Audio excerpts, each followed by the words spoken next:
இன்னைக்கு நீங்க கேட்க போற உண்மை உங்க இதயத்தையே நிற்க வச்சிரும். வணக்கம் நண்பர்களே.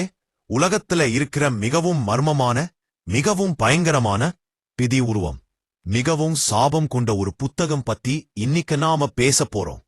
இதோட பேரு கோடெக்ஸ் கிகாஸ். ஆனா மக்கள் இதை என்னன்னு அழைக்கிறாங்க தெரியுமா? பிசாசின் பைபிள்னு. ஏன் இந்த பேரு? இந்த புத்தகத்துக்குள்ள என்ன இருக்கு? இதை தொட்டவங்களுக்கு என்ன நடந்துச்சு? 8 நூற்றாண்டுகளா இந்த புத்தகம் மறைச்சு வச்சிருக்கிற ரகசியம் என்ன? கடைசி வரைக்கும் இருங்க, ஏன்னா இந்த கதை உங்களை பகல்ல கூட பயமுறுத்திடும். 5வது விஷயம் கேட்டதும் உங்க முதுகெலும்பே குளிர்ந்துடும். கடைசியில சொல்ற உண்மை கேட்டதும் நீங்க சொல்லுவீங்க, இது உண்மையா இருக்க முடியுமா? இந்த வீடியோவை முழுச்சா பாருங்க. ஆனா ஒரு எச்சரிக்கை, இரவுல தனியா பார்க்காதீங்க. கற்பனை பண்ணுங்க, இது 12ஆம் நூற்றாண்டு. இடம் போஹேமியா, இன்னைக்கு செக் குடியரசுன்னு சொல்றோம். ஒரு சிறிய மடாலயம் இருக்கான். அவன் பேரு ஹெர்மன் த ரெக்லூஸ். ஆனா அவன் ஒரு பயங்கரமான தப்பை பண்ணிட்டான். என்னன்னு யாருக்கும் தெரியாது. சில பேர் சொல்றாங்க அவன் மடாலய விதிமுறைகளை மீறினார். சிலர் சொல்றாங்க அவன் ஏதோ பாவம் செஞ்சான். அவனுக்கு தண்டனை என்னன்னு தெரியுமா? உயிரோடு சுவருக்குள்ள புதைக்கப்படுவா. அந்த காலத்துல இந்த தண்டனை மிகவும் கொடூரமானது. ஒரு சிறிய அறையில சுவரை கட்டுவாங்க. உள்ள மனுஷன் இருக்கும்போதே வெளிச்சம் இல்லாம, காத்து இல்லாம மெல்ல மெல்ல அவன் மூச்சு திணறி செத்துடுவான். நினைச்சு பாருங்க அந்த பயத்தை, அந்த வேதனையை. ஹெர்மன் பயந்து போனா. அவன் மடாலய தலைவரை கெஞ்சி கேட்டான், என்னை மன்னிச்சிடுங்க, எனக்கு ஒரு வாய்ப்பு கொடுங்கன்னு. தலைவர் கேட்டார், என்ன வாய்ப்புன்னு? ஹெர்மன் சொன்னா, ஒரே ஒரு இரவு நேரம் கொடுங்க, நான் ஒரு புத்தகம் எழுதுறேன். அது மடாலயத்துக்கு பெருமை சேர்க்கும், கடவுளை மகிமைப்படுத்தும், உலகத்துலேயே மிக பெரிய, மிக அழகான புத்தகம் இருக்கும். இதை நான் ஒரே இரவுல முடிச்சிடுவேன். தலைவர் சிரிச்சார். இது சாத்தியமா? ஒரு முழு பைபிள் எழுதுறது, அதோட மருத்துவம், மந்திரங்கள், வரலாறு எல்லாம் எழுதுறது, அதுவும் கையெழுத்துல, அதுவும் ஒரே இரவுல. இது பைத்தியக்காரத்தனம். ஆனாலும் அவன் ஒத்துக்கிட்டார். சரி, முயற்சி பண்ணு, முடிஞ்சா உன்னை விடுதலை பண்றேன். இல்லன்னா காலையில உன் தண்டனை நடக்கும்னு சொன்னார். ஹெர்மன் ஒரு அறைக்குள்ள போனா. அவன் கிட்ட கண்ணாடி தோல் தாள்கள், மை, இறகு பேனா. அவன் எழுத ஆரம்பிச்சான். மணிக்கணக்கா எழுதிக்கிட்டே இருந்தா. ஆனா மணியா நேரம் போகும்போது அவனுக்கு புரிஞ்சது இது சாத்தியம் இல்லைன்னு. எவ்வளவு வேகமா எழுதினாலும் இந்த வேலையை ஒரே இரவுல முடிக்க முடியாதுன்னு தெரிஞ்சது. அவன் பயந்து போனா. காலையில என்ன ஆகும்? உயிரோடு புதைக்கப்படுவேன். அந்த பயத்துல, அந்த நிராசையில அவன் ஒரு முடிவை எடுத்தான். ஒரு பயங்கரமான முடிவு. கடவுளை கூப்பிடல, அவன் பிசாசை கூப்பிட்டான். ஆமாம், நீங்க சரியாதான் கேட்டீங்க. அவன் சாத்தானை பிரார்த்திச்சான். லூசிஃபரை வேண்டினான். என ஆத்மாவை எடுத்துக்கோ, ஆனா இந்த புத்தகத்தை முடிக்க எனக்கு உதவின்னு கெஞ்சினான். அந்த இருண்ட அறையில என்ன நடந்துச்சுன்னு யாருக்கும் தெரியாது. ஆனா காலையில அந்த கதவை திறந்தப்போ மடாலய தலைவர் அதிர்ந்து போனார். முடிஞ்சிருந்துச்சு. முழு புத்தகமும் முடிஞ்சிருந்துச்சு. ஒரே மாதிரியான கையெழுத்து, ஒரு தவறும் இல்லாம, அற்புதமான வரைபடங்கள், எல்லாம் பர்ஃபெக்ட். ஆனா அதுக்குள்ள ஒரு பக்கம் இருந்துச்சு. முழு பக்கமும் பிசாசின் படம். பச்சை கண்கள், சிவப்பு நாக்கு, கொம்புகள், வால், அமர்ந்திருக்கிற நிலையில வரையப்பட்டிருந்துச்சு. இதை பார்த்ததும் எல்லாருக்கும் பயம். இந்த புத்தகத்துக்கு பேரு வச்சாங்க கோடெக்ஸ் கிகாஸ். கிகாஸ்னா மாபெரிய கையெழுத்து புத்தகம். எவ்வளவு பெருசுன்னு சொல்றேன் கேளுங்க. உயரம் 3 அடி, அகலம் 2.5 அடி, எடை 60 கிலோ. ஒரு ஆளே தூக்குறதுக்கு கஷ்டப்படுவாரு. 200 கண்ணாடி தோல் இதுக்கு பயன்படுத்தப்பட்டிருக்கு. அதாவது 150 கண்ணாடிகள் கொல்லப்பட்டிருக்கும் இதுக்காக. இதுக்குள்ள என்ன இருக்குன்னு பார்ப்போம். முழு பைபிள் இருக்கு, பழைய ஏற்பாடும் புதிய ஏற்பாடும். ஆனா அது மட்டும் இல்ல, யூத வரலாறாசிரியர் ஜோசபஸோட எழுத்துக்கள் இருக்கு, மருத்துவ குறிப்புகள் இருக்கு, நோய்களுக்கான சிகிச்சைகள், மந்திர சூத்திரங்கள் இருக்கு, பேய் ஓட்டுறதுக்கு, சாபம் கொடுக்கறதுக்கு, எதிரிகளை அழிக்கிறதுக்கு. போஹேமியா வரலாறு இருக்கு, கலண்டர் இருக்கு, எந்த நாள் நல்ல நாள், எந்த நாள் கெட்ட நாள்னு எல்லாம் சேர்த்து 310 தாள்கள். ஆனா மிக முக்கியமான பக்கம் அந்த பிசாசு படம் வரைஞ்ச பக்கம். அதுக்கு பின்னாடி இன்னொரு பக்கத்துல சொர்க்கம் வரையப்பட்டிருக்கு. இந்த 2 பக்கங்களும் முதுகோடு முதுகா இருக்கு, தீமையும் நன்மையும். இது என்ன குறிக்குதுன்னு யாருக்கும் தெரியாது. இப்போ விஞ்ஞானிங்க இந்த புத்தகத்தை ஆராய்ச்சி பண்ணினாங்க. அவங்க சொல்றாங்க இதை எழுத குறைந்தபட்சம் 25 வருஷம் ஆகும்னு. ஒரு நாள் 8 மணி நேரம் இடைவிடாம எழுதினாலும் 25 வருஷம் தேவைப்படும். ஆனா இது ஒரே இரவுல முடிஞ்சிருக்கு. எப்படி சாத்தியம்? கையெழுத்தை ஆராய்ஞ்ச நிபுணர்கள் சொல்றாங்க, இது ஒரே நபர் எழுதினது மட்டுமில்ல, எந்த இடத்திலயோ கையெழுத்து மாறுதல் இல்ல, களை போட அடையாளம் இல்ல, எந்த தவறும் இல்ல. இது எப்படி முடியும்? ஒரு மனுஷன் 25 வருஷம் சொல்லிக்கிட்டே எழுதினாலும் அவன் வயசாவான், கையெழுத்து மாறும், தவறுகள் நடக்கும். ஆனா இங்க அப்படி ஒண்ணுமே இல்ல. மடாலயத்துல இந்த புத்தகம் வச்சிருந்ததுக்கு அப்புறம் வித்தியாசமான விஷயங்கள் நடக்க ஆரம்பிச்சுது. துறவிகள் ஒருத்தர் பின்னாடி ஒருத்தர் மர்மமான முறையில இறந்துட்டாங்க. சிலர் பைத்தியம் பிடிச்சாங்க, சிலர் தற்கொலை செஞ்சுக்கிட்டாங்க. மடாலயத்துல தீ விபத்துகள் அடிக்கடி நடந்துச்சு. பயிர்கள் வளரல, மாடுகள் செத்து போச்சு, கிணத்துல தண்ணி வறந்து போச்சு. இந்த புத்தகம் சபிக்கப்பட்டதுன்னு சொல்ல ஆரம்பிச்சாங்க. இத தொட்டவங்க இறந்துடுவாங்கன்னு நம்பினாங்க. இத படிக்க முயன்றவங்க பைத்தியம் பிடிச்சவங்களா மாறிட்டாங்கன்னு சொன்னாங்க. இசாசு இந்த புத்தகத்திலே வாழ்றா. இரவுல அந்த பக்கங்கள் தானா திரும்புதுன்னு கதைகள் பரவிச்சு. மடாலயம் இந்த புத்தகத்தை விற்க முடிவு பண்ணுச்சு. பல இடங்களுக்கு இது மாறிச்சு. ஒவ்வொரு இடத்துலயும் பிரச்சனைகள் வந்துச்சு. கடைசியா இது ஸ்வீடன் நாட்டுக்கு போச்சு. அங்க அரசாங்கம் இதை பாதுகாப்பா வச்சிருக்காங்க. இப்போ இது ஸ்டாக்ஹோம் தேசிய நூலகத்துல இருக்கு. ஆனா அங்கேயும் விசித்திரமான விஷயங்கள் நடந்துச்சு. நூலகத்துல வேலை பார்க்கிற பலர் அந்த புத்தகத்தை பார்த்ததுக்கு அப்புறம் கனவு கண்டாங்க. பயங்கரமான கனவுகள். சிலருக்கு உடல்நல கோளாறு வந்துச்சு. சிலர் வேலையை விட்டுட்டு போயிட்டாங்க. இன்னைக்கு அந்த புத்தகத்தை யாரும் தொட முடியாது. சிறப்பு அனுமதி இருந்தாதான் பார்க்க முடியும். இந்த கதையை கேட்டு சிலர் நம்பினாங்க, சிலர் நம்பலாம். நம்பாதவங்க சொல்றாங்க இது வெறும் கட்டுக்கதைன்னு. எர்மன் 25 வருஷம் எடுத்து இந்த புத்தகத்தை எழுதியிருப்பா. ஆனா நாட்டுக்கதையா மாறிடுச்சுன்னு. பிசாசு படம் வரைஞ்சதுக்கு விளக்கம் என்னன்னு சொல்றாங்கன்னா, அந்த காலத்துல மத புத்தகங்கள்ல பாவத்தை குறிக்க பிசாசு படம் வரைவாங்கன்னு. ஆனா நம்புறவங்க கேக்குறாங்க, எப்படி ஒரே மாதிரியான கையெழுத்து முழுக்க முழுக்க, எப்படி ஒரு தவறும் இல்லாம, எவ்வளவு பெர்ஃபெக்ட், எந்த மனுஷனாலையும் இது முடியாத? ஒரு நடுத்தர புள்ளி இருக்கு. சில வரலாற்று ஆய்வாளர்கள் சொல்றாங்க, ஹெர்மன் ஒரு சிறப்பான எழுத்தாளராக இருந்திருப்பான். அவன் பல வருஷங்கள் இந்த புத்தகத்துல உழைச்சிருப்பான். ஆனா அவனை மகிமைப்படுத்த அவன் மடாலயத்துல ஒரு புராண கதையை உருவாக்கினான். ஒரே இதவில எழுதினான், பிசாசோட உதவியால எழுதினான்னு பரப்பினான். இது மடாலயத்துக்கு புகழ் கொண்டு வந்துச்சு. பார்வையாளர்கள் வந்தாங்க, நன்கொடைகள் வந்துச்சு. ஆனாலும் மர்மங்கள் தொடருது. இந்த புத்தகத்துல சில பக்கங்கள் காணாம போயிருக்கு. ஆமா, 8 பக்கங்கள் யாரோ கிழிச்சு எடுத்துட்டாங்க. என்ன இருந்துச்சு அந்த பக்கங்கள்ல? ஏன் எடுத்தாங்க? யார் எடுத்தாங்க? மிக ஆபத்தான ஏதாவது எழுதியிருந்துச்சான்னு சில நம்பிக்கைகள் சொல்லுது. அந்த பக்கங்கள்ல உலகத்தை அழிக்கிற மந்திரங்கள் எழுதியிருந்துச்சுன்னு. வேற சிலர் சொல்றாங்க எதிர்காலத்தை பார்க்கிற சூத்திரங்கள் இருந்துச்சுன்னு. சில நம்பிக்கைகள் சொல்லுது அந்த பக்கங்கள்ல வித்தியாசமான குறியீடுகள் இருக்கு. அதை இன்னும் யாராலும் புரிஞ்சுக்க முடியல. மறைமுக மொழியா எழுதியிருக்காங்க. எதுக்காக? என்ன மறைக்க நினைச்சாங்க? 20ஆம் நூற்றாண்டுல 2ஆம் உலகப்போர் நடந்தப்போ ஹிட்லரோட படைகள் இந்த புத்தகத்தை எடுக்க முயன்றாங்க. ஏன்? அவங்களுக்கு என்ன தெரிஞ்சிருந்துச்சு இந்த புத்தகம் பத்தி? ஹிட்லர் மாயாஜால பொருள்களை சேகரிச்சார்னு அறியப்படுது. அவருக்கு இந்த பிசாசின் பைபிள் மேல ஆர்வம் இருந்துச்சு. ஆனா ஸ்வீடன் நடுநிலை நாடா இருந்ததா? அவரால அதை எடுக்க முடியல. பலர் இந்த புத்தகத்தை ஆராய்ச்சி பண்ண முயன்றாங்க. ஒவ்வொருத்தருக்கும் பிரச்சனைகள் வந்துச்சு. ஒரு பேராசிரியர் இதை ஆராய்ந்தார். அவருக்கு திடீர்னு மாரடைப்பு வந்து இறந்துட்டார். இன்னொரு ஆராய்ச்சியாளர் இதை படிச்சுட்டு அவரோட வீட்ல தீ விபத்து நடந்துச்சு. இப்படி பல சம்பவங்கள். இதுக்குள்ள என்ன சக்தி இருக்கு? ஏன் இது இவ்வளவு ஆபத்தானதா கருதப்படுது? சிலர் சொல்றாங்க பிசாசு உண்மையிலேயே இந்த புத்தகத்தை எழுத உதவி இருந்தா அவனோட சாயல் இதுல இருக்கும். யாராவது இதை படிச்சா அந்த சக்தி அவங்கள பாதிக்கும். வேற விளக்கம் என்னன்னா, இந்த புத்தகத்துல மிக ஆபத்தான அறிவு இருக்கு.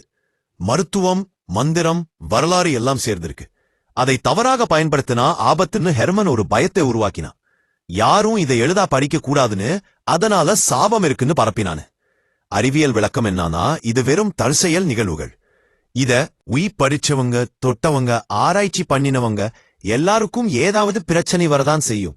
ஏன்னா வாழ்க்கையில எல்லாருக்கும் பிரச்சனைகள் வரும். ஆனா இந்த புத்தகத்தோட தொடர்பு இருந்ததால் அதுக்குதான் காரணம்னு நினைச்சுக்கிறாங்க. இது சைக்கலாஜிக்கல் எஃபெக்ட்னு சொல்றாங்க விஞ்ஞானிங்க. ஆனா இன்னும் சில விஷயங்கள் அறிவியலால விளக்க முடியல. புத்தகத்தோட வயசு 800 வருஷம் ஆகுது. ஆனா அது இன்னும் நல்ல நிலையிலே இருக்கு. சாதாரணமா இவ்வளவு பழமையான புத்தகங்கள் சிதைஞ்சு போயிருக்கும். ஆனா இது இன்னும் படிக்கிற மாதிரி இருக்கு. எப்படி? ஆராய்ஞ்சாங்க. அதுல சில வித்தியாசமான பொருள்கள் கலந்திருக்கு. என்ன பொருள்கள்னு கண்டுபிடிக்க முடியல. அந்த காலத்துல கிடைக்காத கெமிக்கல் காம்பவுண்ட்ஸ் இருக்குன்னு சொல்றாங்க. இது எப்படி சாத்தியம்? கண்ணாடி தோலையும் பரிசோதிச்சாங்க. சாதாரணமா பழைய தோல் வெளிச்சமா மஞ்சள் நிறமா இருக்கும். ஆனா இதுல இருக்கிற தோல் இன்னும் வெள்ளையா புதுசா இருக்கு. எப்படி பிரிசர்வ் பண்ணினாங்க? என்ன முறை பயன்படுத்தினாங்க? இன்னொரு வித்தியாசம், புத்தகத்தோட எடை 60 கிலோன்னு சொன்னேன்ல. ஆனா இத தூக்குனவங்க சொல்றாங்க இது இன்னும் கனமா இருக்குன்னு. அதாவது வெறும் காகிதம் தோல் மை எல்லாம் சேர்த்து 60 கிலோ தான். ஆனா தூக்கும்போது 80-90 கிலோ மாதிரி ஃபீல் பண்றாங்கன்னு சொல்றாங்க. ஏதோ கண்ணுக்கு தெரியாத ஒரு சக்தி இத கனமாக்குதுன்னு நம்புறாங்க சிலர். இந்த புத்தகத்தோட பக்கங்களை எண்ணினாங்க. 310 பக்கங்கள்னு சொல்லியிருக்கேன்ல. ஆனா விசித்திரம் என்னன்னா, சில நேரங்கள்ல எண்ணிக்கை மாறுதுன்னு சொல்றாங்க. இன்னைக்கு எண்ணினா 310, நாளைக்கு எண்ணினா 311. எப்படி பக்கங்கள் தானே சேருதா? இது நம்ப முடியாத விஷயம். பிசாசு படத்தை நெருக்கமா பார்த்தாங்க. அந்த படத்துல ஒரு சின்ன விவரம் கண்டுபிடிச்சாங்க. பிசாசோட கண்கள் ஒவ்வொரு கோணத்துல இருந்து பார்த்தாலும் உங்களை பார்க்கிற மாதிரி இருக்கு. நீங்க இடதுபுறம் நின்னாலும் வலதுபுறம் நின்னாலும் பிசாசோட பார்வை உங்களை ஃபாலோ பண்றது மாதிரி தெரியும். இது எப்படி சாத்தியம்? இது ஒரு அட்வான்ஸ்ட் பெயிண்டிங் டெக்னிக். அந்த காலத்துல இந்த டெக்னிக் தெரிஞ்சிருக்குமா? இல்ல. இன்னும் ஒரு வித்தியாசம். புத்தகத்துல 2 இடங்கள்ல ஹெர்மனோட சிக்னேச்சர் இருக்கு. ஆனா அந்த 2 சிக்னேச்சரும் வித்தியாசமா இருக்கு. ஒன்னு சாதாரண கையெழுத்து மாதிரி, இன்னொன்னு கோணலமானலா நடுக்கத்தோட எழுதின மாதிரி. முதல் சிக்னேச்சர் ஹெர்மன் எழுதினா, 2வது சிக்னேச்சர் பிசாசு எழுதினான்னு சிலர் சொல்றாங்க. இந்த புத்தகத்தை டிஜிட்டலா பண்ண முயன்றாங்க. போட்டோ எடுக்க ஆரம்பிச்சாங்க. ஆனா பல போட்டோகள் கெட்டு போச்சு. பிளரா வந்துச்சு அல்லது வித்தியாசமான ஷேடோஸ் தோன்றுச்சு. சில போட்டோகள்ல பிசாசு படம் இல்லாத இடத்திலையும் வித்தியாசமான உருவங்கள் தெரிஞ்சிச்சு. கோஸ்ட் இமேஜஸ்னு சொல்றாங்க. இது கேமராவோட பிரச்சனையா இல்ல வேற ஏதாவதா? இப்போ இந்த புத்தகம் ஸ்பெஷல் கிளாஸ் கேஸ்ல வச்சு பாதுகாக்கப்படுது. டெம்பரேச்சர், ஹியூமிடிட்டி எல்லாம் கண்ட்ரோல்ட் என்வாயர்மெண்ட். யாரும் டைரக்ட்லி தொடக்கூடாது. கிளவுஸ் போட்டு மட்டுமே ஹேண்டில் பண்ணணும். ஆனா எவ்வளவு கேர்ஃபுல்லா இருந்தாலும் இத ஹேண்டில் பண்றவங்க அன்கம்ஃபர்டபிள் ஃபீல் பண்றாங்கன்னு சொல்றாங்க. நெகட்டிவ் எனர்ஜி இருக்குன்னு சில ஆன்மீக ஆராய்ச்சியாளர்கள் இந்த புத்தகத்தை பார்க்க வந்தாங்க. அவங்க சொல்றாங்க, இதுல ஒரு போர்ட்டல் இருக்குன்னு. நம்ம உலகத்துக்கும் மற்றொரு உலகத்துக்கும் இடையில ஒரு வாசல். இந்த புத்தகத்தை திறந்தா அந்த போர்ட்டல் ஆக்டிவேட் ஆகும். தீய சக்திகள் நம்ம உலகத்துக்கு வரும்னு. அதான் இது ஆபத்தானதுன்னு அவங்க நம்புறாங்க. மத தலைவர்கள் இந்த புத்தகத்தை பார்த்தாங்க. அவங்க ஒருமித்த கருத்து என்னன்னா, இது பரிசுத்தமற்றதுன்னு. இதை அழைச்சிட்டன்னு சிலர் கேட்டாங்க. ஆனா வரலாற்று முக்கியத்துவம் இருக்கிறதால அதை பண்ணல. இதுவரைக்கும் நாம பார்த்த எல்லா விஷயங்களும் ஒன்னை சுட்டி காட்டுது. இந்த புத்தகம் சாதாரணமானது இல்லன்னு. இதுக்குள்ள ஏதோ ஒன்னு இருக்கு. அது என்னன்னு யாருக்கும் தெரியாது. கதையை நம்ம மறுபடியும் பார்ப்போம். ஹெர்மன் ஒரு சாதாரண துறவி. அவன் தப்பு பண்ணினா மன்னிப்பு கேட்டான். இம்பாசிபிளான ஒரு வாக்குறுதி கொடுத்தான். அவன் டெஸ்பரேட்டா இருந்தா, பயந்து போயிருந்தான். அந்த நிலையில அவன் பிசாசை கூப்பிட்டான். பிசாசு வந்தானா? உதவினானா? அவனோட ஆத்மாவை எடுத்துக்கிட்டானா? இதுக்கு யாருக்கும் பதில் தெரியாது. ஆனா ஒரு விஷயம் நிச்சயம். அந்த இரவுக்கப்புறம் ஹெர்மன் மாறிட்டான். அவன் பேச்சு மாறுச்சு, நடவடிக்கை மாறுச்சு. அவன் எப்பவும் தனியா இருந்தா, எல்லாரையும் தவிர்த்தான். அவன் கண்கள்ல ஒரு வித்தியாசமான பார்வை இருந்துச்சுன்னு சொல்றான். அவன் பல வருஷங்கள் வாழ்ந்தான். ஆனா மகிழ்ச்சியா இல்ல. அவன் எப்பவும் குற்ற உணர்வோட இருந்தான். கடைசியில அவன் எப்படி இறந்தான்னு ரெக்கார்ட்ஸ் இல்ல. சிலர் சொல்றாங்க அவன் காணாம போனான். சிலர் சொல்றாங்க அவன் பைத்தியமா மாறி தன்னை தானே கொன்னுகிட்டான். வேற சிலர் சொல்றாங்க பிசாசு வந்து அவனை எடுத்துட்டு போனா தன்னோட வாக்குறுதியை நிறைவேற்ற. உண்மை என்னன்னு யாருக்கும் தெரியாது. ஆனா ஒரு விஷயம் தெளிவா இருக்கு. இந்த புத்தகம் இருக்கு. அது ரியல். நீங்களே போய் பார்க்கலாம். ஸ்டாக்ஹோம் போனா. ஆனா ஒரு எச்சரிக்கை. பலரும் போய் பார்த்துட்டு வந்திருக்காங்க. அவங்களுக்கு என்ன ஆச்சுன்னு நான் சொல்லிட்டேன். இப்போ உங்களுக்கு ஒரு கேள்வி வரும். நீங்க போய் பார்ப்பீங்களா? இந்த புத்தகத்தை தொட விரும்புவீங்களா? படிக்க முயற்சி பண்ணுவீங்களா? இதுக்குள்ள என்ன இருக்குன்னு தெரிஞ்சுக்க ஆர்வமா இருக்கா? சிலர் சொல்வாங்க, ஆமாம் நான் போவேன். இது வெறும் புத்தகம், எனக்கு பயம் இல்லைன்னு. ஆனா அவங்க போனதுக்கு அப்புறம் என்ன சொல்வாங்கன்னு தெரியுமா? வித்தியாசமா ஃபீல் பண்றேன், அன்கம்ஃபர்டபுளா இருக்குன்னு. சிலர் கூட சொல்வாங்க, நான் இரவுல நல்லா தூங்க முடியல, கனவுகள் வருதுன்னு. வேற சிலர் சொல்வாங்க, வேண்டாம் நான் போக மாட்டேன், எதுக்கு தேவையில்லாம ஆபத்தை கோட் பண்றதுன்னு. அவங்களும் சரிதான். ஆனா உண்மை என்னன்னா, இந்த புத்தகம் நம்மளுக்கு ஒரு பாரம் கத்துக் கொடுக்குது. டெஸ்பரேட் சிச்சுவேஷன்ஸ்ல நாம என்ன செய்யறோம்னு. நாம தவறான வழியை தேர்ந்தெடுக்கிறோமா? ஷார்ட்கட்ஸ் தேடுறோமா? அல்லது நல்ல வழியில போராடுறோமா? ஹெர்மன் ஒரு ஷார்ட்கட் தேடினா. பிசாசை கூப்பிட்டான். அவனுக்கு புத்தகம் கிடைச்சது. ஆனா மன நிம்மதி கிடைக்கல. வாழ்க்கை முழுக்க அவன் துன்பத்துல இருந்தா. இது நமக்கு ஒரு வார்னிங். வாழ்க்கையில சேலஞ்சஸ் வரும். நாம ஃபெயில் ஆகலாம். ஆனா நாம எப்படி ரெஸ்பாண்ட் பண்றோம்னு முக்கியம். நல்ல வழியை தேர்ந்தெடுக்கணும். எவ்வளவு கஷ்டமா இருந்தாலும் தவறான வழி ஈஸியா தெரியலாம். ஆனா விஸ்வஷியத்துக்கு பயங்கரமா இருக்கும். இன்னொரு பாடம், நாலேஜ்க்கும் விஸ்டம்க்கும் வித்தியாசம் இருக்குது. ஹெர்மனுக்கு நாலேஜ் இருந்துச்சு, ஆனா விஸ்டம் இல்ல. அதான் அவன் வீழ்ச்சி. நாம நாலேஜை தேடுறோம், படிக்கிறோம், ரீசர்ச் பண்றோம், இன்ஃபர்மேஷன் கலெக்ட் பண்றோம். ஆனா விஸ்டமை தேர்றோமா? அந்த நாலேஜை எப்படி சரியா நல்ல முறையில யூஸ் பண்றதுன்னு யோசிக்கிறோமா? இல்ல, அதான் பிரச்சனை. இந்த புத்தகம் இன்னும் ஒன்னு சொல்லுது. 800 வருஷங்களுக்கு முன்னாடி நடந்த ஒரு சம்பவம் இன்னும் நம்மளை அஃபெக்ட் பண்றது. ஹிஸ்டரியை மறக்க கூடாது, அதுல இருந்து கத்துக்கணும். பாஸ்ட்ல செய்த தவறுகளை ரிப்பீட் பண்ணக்கூடாது. கோடெக்ஸ் கிகாஸ் ஒரு வார்னிங், மனுஷனத்துக்கு ஒரு எச்சரிக்கை. பாவருக்காக, குளோரிக்காக, சர்வைவல்காக நாம எதை விட்டு கொட்டுட்டுக்கிட்டுமோ, நம்மளோட பிரின்சிபிள்ஸை விட்டுடுவோமா? நம்மளோட சோலை விற்பனை பண்ணுவோமா? இதுக்கு பதில் ஒவ்வொருத்தரும் தானா கண்டுபிடிக்கணும். ஆனா ஹனுமானோட கதை நமக்கு ஒரு எக்ஸாம்பிள். எல்லாம் கிடைச்சு, எல்லாம் இழந்தவன். புகழ் கிடைச்சிச்சு, ஆனா மன நிம்மதி போச்சு. பெயர் நிலைச்சு, ஆனா ஆத்மா அழிஞ்சுது. இப்போ நாம வந்துட்டோம் இந்த கதையோட கிளைமேக்ஸுக்கு. இதுவரைக்கும் நாம பார்த்தது ஹிஸ்டரி, மிஸ்ட்ரி, ஸ்பெகுலேஷன் எல்லாம். ஆனா ரியல் கொஸ்டின் என்னன்னா, இது உண்மையா? பிசாசு ரியலி உதவினானா, இல்ல இது வரும் கட்டுக்கதையா? உண்மையை சொல்லணும்னா இதுக்கு 2 பதில்கள் இருக்கு. நீங்க நம்புறவங்களா இருந்தா ஆமா இது உண்மைன்னு சொல்வீங்க. சூப்பர் நேச்சுரல் நம்புறவங்களுக்கு இந்த கதை பெர்ஃபெக்ட் சென்ஸ் பண்றது. பிசாசு இருக்கா, அவன் டீல்ஸ் பண்றா, சோல்ஸ் கலெக்ட் பண்றா. நீங்க ஸ்கெப்டிக்கலா இருந்தா இல்லன்னு சொல்வீங்க. இது எக்ஸாஜரேட்டட் ஸ்டோரி, டைமோட கூட மிகப்படுத்தப்பட்டதுன்னு சொல்வீங்க. ஹெர்மன் ஒரு டேலண்டட் பர்சன். அவன் பல வருஷங்கள் உழைச்சா, ஆனா கிரெடிட் கிடைக்காம பார்த்ததால் ஒரு பெரிய ஸ்டோரி உருவாக்கினான்னு நினைப்பீங்க. 2 பெர்ஸ்பெக்டிவ்ஸும் வேலிட். ஆனா ஒரு விஷயம் மட்டும் மாறாது. இந்த புத்தகம் இருக்கு, அது எக்ஸ்ட்ராடினரி. அதுக்குள்ள இருக்கிற கண்டென்ட், கிராஃப்ட்ஸ்மேன்ஷிப், பிரெசர்வேஷன் எல்லாமே அமேசிங். அது மெடிவல் பீரியடோட ஒரு ட்ரெஷர். இத நாம எப்படி பாக்குறோம்னு முக்கியம். ஒரு கர்ஸ்ட் ஆப்ஜெக்டா பாக்குறோமா, அல்லது ஒரு ஹிஸ்டாரிக்கல் ஆர்டிஃபேக்டா பாக்குறோமா? ஃபியரோட பாக்குறோமா, அல்லது அட்மிரேஷனோட பாக்குறோமா? என்னோட கருத்து என்னன்னா, இது ஒரு ஹியூமன் அச்சீவ்மெண்ட். ஹெர்மன் ஒரு பிரில்லியன்ட் பர்சனா இருந்திருப்பான். அவன் டெடிகேட்டடா, பேஷனேட்லி இந்த புத்தகத்தை கிரியேட் பண்ணியிருப்பான். அவன் ஸ்டோரிக்கு டிராமா ஆட் பண்ண, லெஜெண்ட் கிரியேட் பண்ணினான். அது அவன் புத்தகத்தை ஃபேமஸ் ஆக்கிடுச்சு. ஆனாலும் சில விஷயங்கள் எக்ஸ்பிளைன் பண்ண கஷ்டமா இருக்கு. அதான் மிஸ்ட்ரியோட அழகு. எல்லாத்துக்கும் பதில் கிடைச்சிருச்சுன்னா அது இன்ட்ரெஸ்டிங்கா இருக்காதே. சரி நண்பர்களே, நாம பார்த்தோம் கோடெக்ஸ் கிகாஸோட இன்கிரெடிபிள் ஸ்டோரி. ஒரு துறவி, ஒரு டெஸ்பரேட் சிச்சுவேஷன், ஒரு டெவன்ஸ் பார்கென், ஒரு மிஸ்டீரியஸ் புக். உண்மையா கற்பனையான்னு நீங்க டிசைட் பண்ணுங்க. ஆனா கதையில இருந்து நாம என்ன கத்துக்கிட்டோம்? டெஸ்பரேட் டைம்ஸ்ல நாம எப்படி நடந்துக்கிறோம்னு முக்கியம். ஷார்ட் கட்ஸ், ஈஸி வேஸ் டெம்டிங்கா இருக்கும். ஆனா அதோட காஸ்ட் நாம கற்பனை பண்றதை விட அதிகமா இருக்கும். இன்டெகிரிட்டி மெயின்டைன் பண்றது, பிரின்சிபிள்ஸ ஸ்டிக் பண்றது, நல்ல வழியில போராடுறது எப்பவும் பெட்டர். நாலேஜ் பவர் தான், ஆனா விஸ்டம் இல்லாம அது டேஞ்சரஸ். நாம என்ன தெரிஞ்சுக்கிறோம், எதுக்காக தெரிஞ்சுக்கிறோம், எப்படி யூஸ் பண்றோம்னு எல்லாமே இம்பார்ட்டன்ட். பாஸ்ட் நம்மள ஹாண்ட் பண்ணலாம் அல்லது ஈச் பண்ணலாம். நாம சூஸ் பண்றது நம்ம கையில.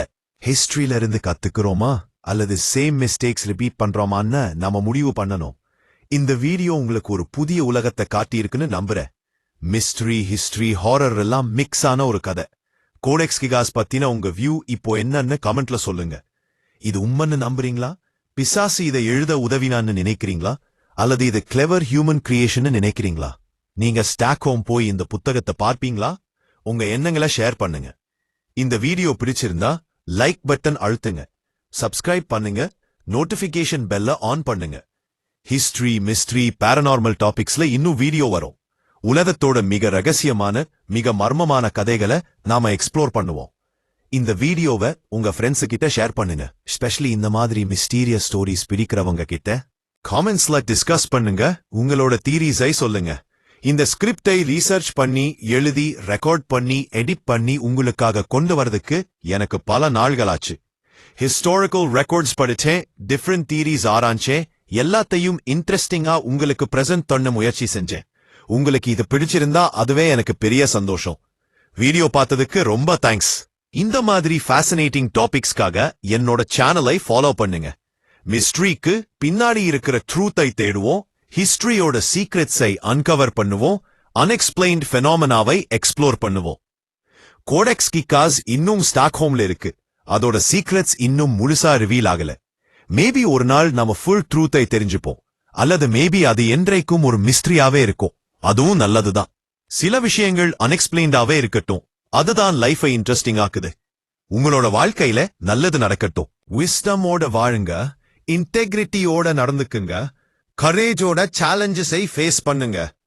ஷார்ட்கட் தேடாதீங்க, நல்ல வழியிலே போங்க.